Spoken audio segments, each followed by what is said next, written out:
A local pharmacist had an eye-opening experience as she began to master her trade. And when I began to really understand where our prescriptions come from, it was just sort of like an epiphany. Her epiphany has led her around the world in search of the next great cure, and you can tag along in the Buckley Report.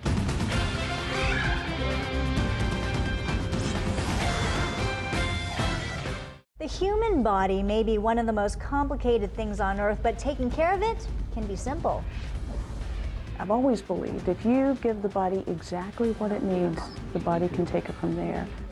Join the local pharmacist who's traveling the world revealing the healing secrets of nature next in the Buckley Report.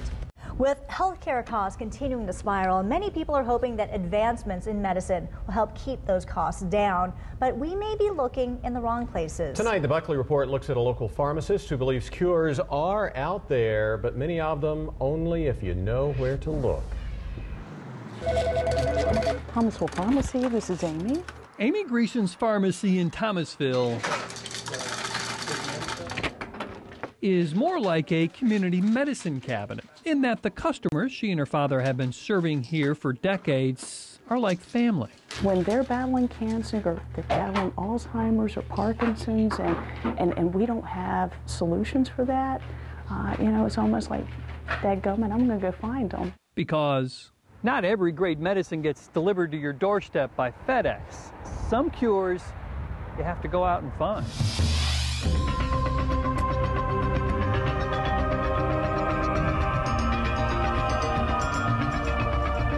I'm Amy Greeson, and our Healing Seekers team is here in Madagascar. Amy is trained as a traditional pharmacist, but soon saw that even though our medical system now is really, really brilliant, it's incomplete. God, the theory goes, has hidden many of the cures to the diseases that ail us right here. This land holds the original source of the rosy periwinkle, and that's where we've gotten two of our most powerful chemo drugs. About 55% of the pharmaceuticals that we have come from natural substances. Even though they look clinical by the time they get to us.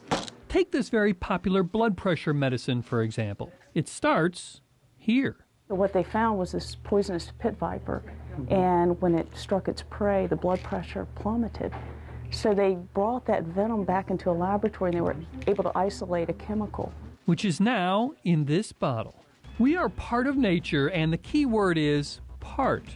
If we look within that incredible puzzle, much of what we need is already there.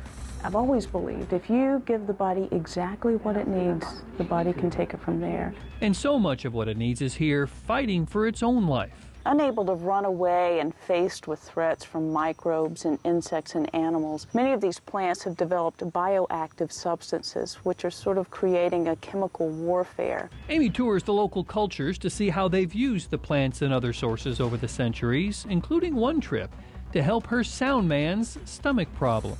But we need to get Josh's prescription filled. A powder made from a local leaf turned into a tea that did the trick. Amy hopes to bring things like that back to be tested and put into a form that can help the people at her pharmacy and beyond. Most all of the large pharmaceutical companies have ceased funding their natural products divisions, which means this whole area of discovery and exploration has ceased to a large extent. Which means Amy's group, the Healing Seekers, may be one of the last best chances to find the next great cure hidden in nature's puzzle. Bob Buckley, Fox 8 News. Amy understands not every answer to our diseases is in nature. She simply believes many are there that just haven't been found yet.